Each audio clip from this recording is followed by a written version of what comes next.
I'm Rick, and I want to talk to you about how I lay up a speargun stock. I've previously had a bit of a think about the sort of gun I want to make and the sort of materials I want to make it from. So no surprises should be coming up right now. I decided to use Tasmanian oak, which I purchased from Bunnings. It's a good strong timber of about the right density. It's structurally stable, so it doesn't move much with internal changes of water content. Bunnings is convenient. They allow you to sort through the stack, so you can pick the best sticks that are available. By best sticks, I mean the straightest ones and the ones least likely to bend, that is, with a straight grain. I want this gun to shoot a 7mm spear that's 1.4 metres long. With 30 centimetres of overhang on the front, that means that the distance between the tip of the spear gun and the start of the mechanism should be about 1.1 metres. As well as having the front part in front of this mechanism, you've got to take into account the length of the mechanism and the length of the butt behind it. For this purpose, I'll add 20 centimetres. So overall, that means that the spear gun will be 1.3 metres long. But when you're working in timber, it's easier to take a bit off than to add a bit on. So I'm going to make this a little bit longer. I'm going to make it 1.4 metres long. I can adjust the length later. So I sawed the sticks to length. And guess what? They came out the right length.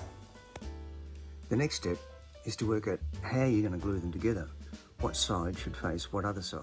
So first, I look along the pieces of wood to see if they've got a bend in them. And in most cases, they usually have. I lined them up and then I looked. However, in this case, I selected pretty well when I got them from Bunnings, and they're pretty straight.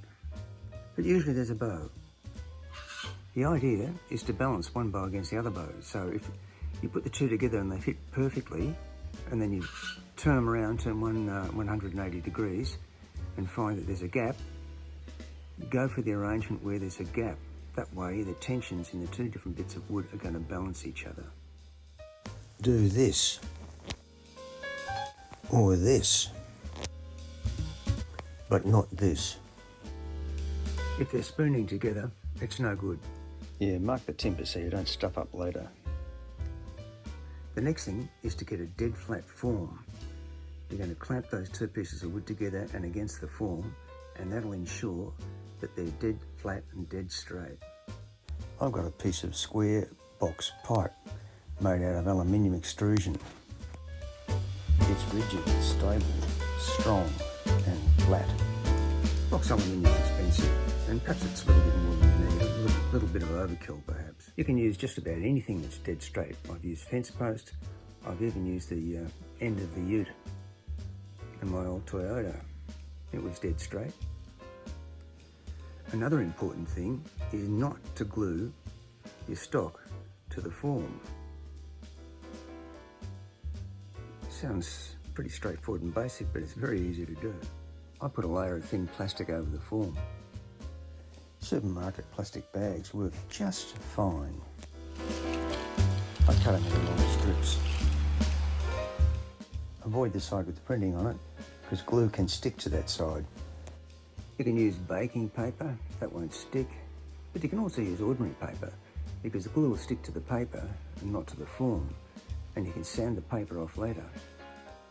Separate the sticks so the glue side is facing up. The next step is to apply the glue.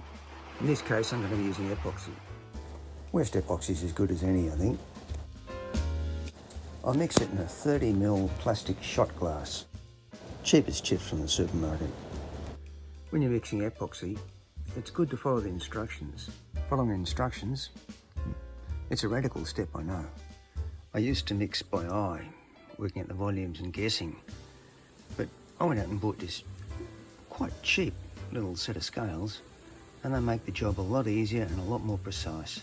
Once you've got the right amount in, the instructions say stir it for about a minute, and this is worthwhile doing. Make sure you get all around close to the sides and you get everything mixed up really well. After a minute's mixing, the colour's all even and there's no streaky bits in it. Put a thin layer on first. This sort of absorbs into the wood. Put the thin layer onto both sides. This leaves about half the shot glass full. Then I thicken it with microfiber. I used about 50-50. Mix it in till it's about toothpaste thickness.